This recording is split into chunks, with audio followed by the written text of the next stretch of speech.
Welcome back, troglodytes, to Would You Rock or Not? Hey, it's Fender Friday, so let's go find a Fender that I, as a mainly Gibson guy, find interesting enough to share with everyone. This week I came up with a Signature Series guitar for John 5. Now, I'm not going to say I know a lot about John 5. I've definitely heard him play, I've seen a bunch of interviews with him, and he seems like a pretty cool guy.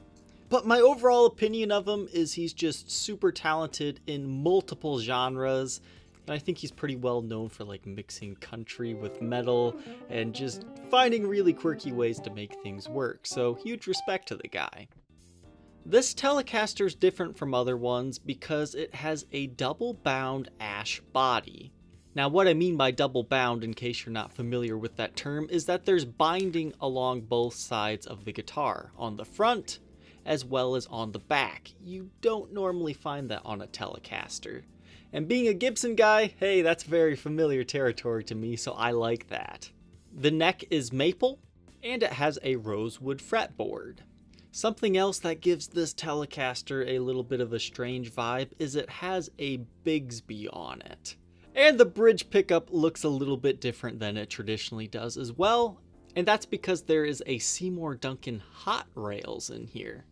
I initially saw this one on eBay, and I just thought this guitar had a very interesting look about it. It almost seems heavily blinged out without being too gaudy, like with gold. They have a mirrored pickguard, and I love the look of black with the mirroring.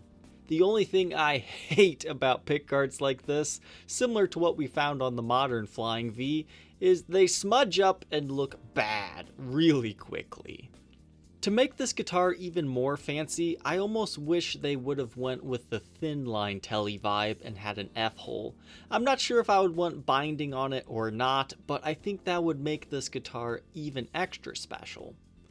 But what I did not initially see, which just threw me for a loop, was the headstock of this guitar. Look at this, it's kind of ugly. And whenever I see something absurdly ugly or strange on a guitar, my first instinct is I want to know the history as to why it looks like that. So I did a little bit of research and read through some comments on some other videos, and the general consensus is it was modeled after a 12 strings headstock from Fender. The one on the screen is currently a 12-string made in Japan Stratocaster, but you can see the designs are very similar. In fact, almost the same. And I guess the reason why he wanted that headstock is because he played a 12-string and really liked it. Something along those lines is what I kind of read in the comments. And that he also likes to do string bending behind the nut. I think the most famous example of that is Iron Man.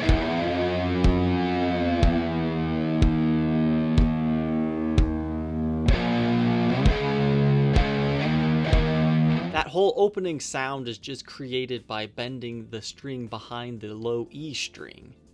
And it's iconic, so I can definitely see how John 5 would use that in his style of music as well.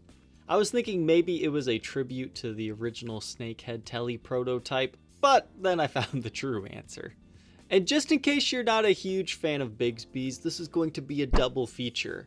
I love the look of a Bigsby on a guitar most of the times, especially the B7s, but in my experience of actually playing guitars with them, I wasn't a huge fan. So now we can take a look at this more recent John 5 Telecaster. Pretty much everything's very similar on this guitar, except for a few major things. The bridge pickup in this one is a Fender humbucker. That's right, a Fender humbucker. They call it the Fender USA Enforcer pickup. The neck pickup is the same twisted Tele as it was in the previous iteration. They kept the same goofy headstock, so he must like that.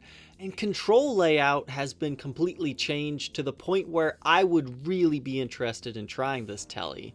Because you have your 3-way toggle switch is like a Les Paul styled one. And that is the one thing I hated about Telecasters whenever I play them, is I don't like the placement of how close they are to the volume knob.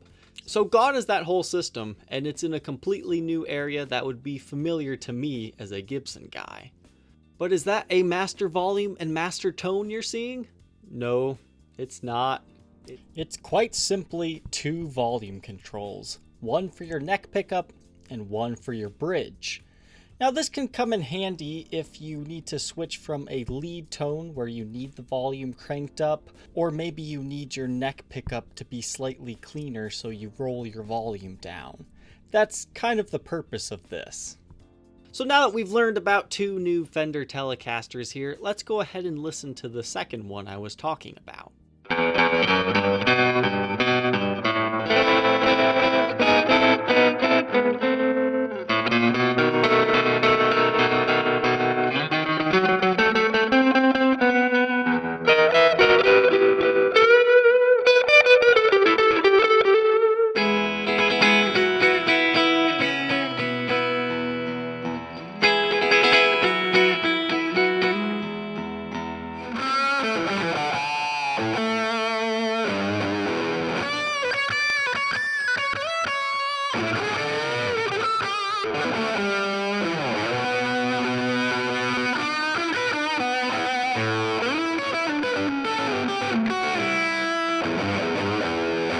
The only question left, would you rock either of these John 5 Signature Telecaster guitars or not?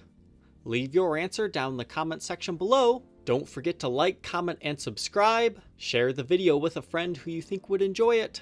And we will see you tomorrow on the next episode. Take care.